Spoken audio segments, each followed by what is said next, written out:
It took me a surprisingly long time to find my way to Horizon Zero Dawn, the first of what has become a 2-game tentpole franchise for Sony. It was sometime during the COVID years, and Sony had released several games for free, including the complete version of Horizon, which included the big DLC expansion, The Frozen Wilds.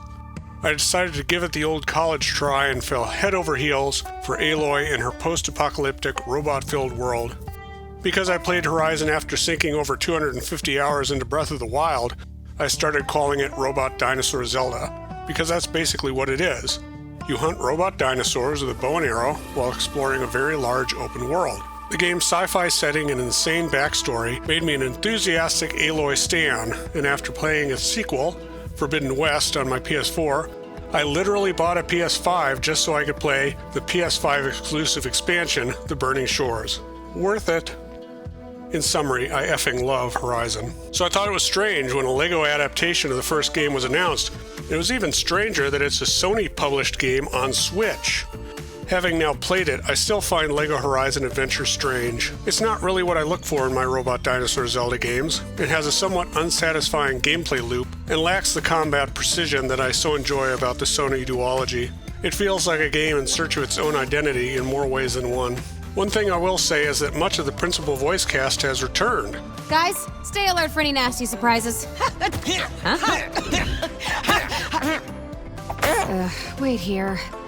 Including Ashley Birch as Aloy, J.B. Blanc as Rost, John McMillan as Varl, and John Hopkins as Erend. The trick is that everybody is voicing a much goofier, self-parody version of their character, which I found to be charming and usually quite funny. I was a bit disappointed by Gorilla's substitute for the late, irreplaceable Lance Reddick as Silence, only because he sounds completely different. I might have a solution, if you're willing to listen.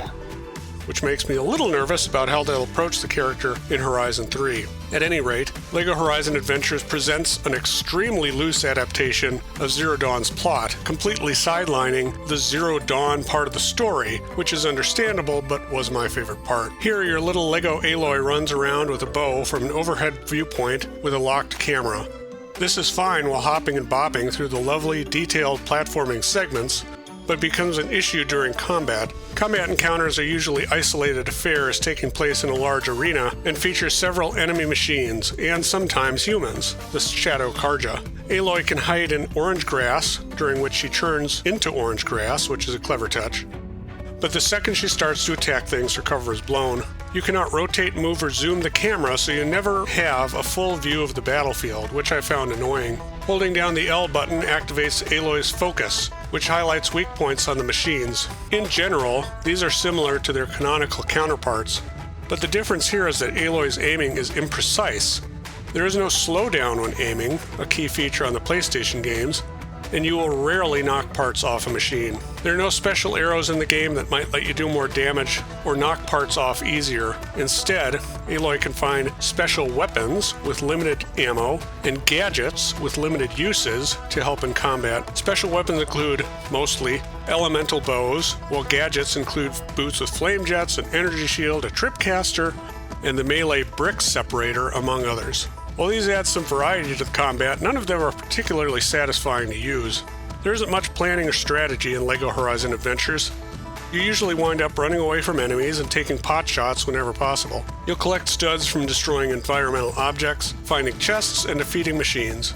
You'll then use those studs back at your base camp village, the strangest area of this game. This home base is Mother's Heart, the village where Aloy starts her adventure in Horizon Zero Dawn. Here it's presented as a playground where you can customize buildings, buy costumes, check a quest list, upgrade certain abilities, and build things. As you complete chapters, new areas of Mother's Heart open up where you can build more things. I found this largely unsatisfying because I just did not care about customizing Mother's Heart unless a specific quest required it. The only practicality is that every building you purchase gives you bonus studs whenever you return, but it takes some time to run through and collect them all. Although you'll unlock new buildings, statues, and outfits at a reasonable clip, I was disappointed by how few are from Horizon specifically. The majority of customization options, even costumes, are from standard LEGO properties. City, Ninjago, and theme park rides? Want a Ferris wheel in Mother's Heart? I never did, but I guess it's an option. Want to dress Varl as a hot dog? Go nuts! You'll unlock Apex missions, which task you with defeating harder versions of standard machines, from which you earn red bricks.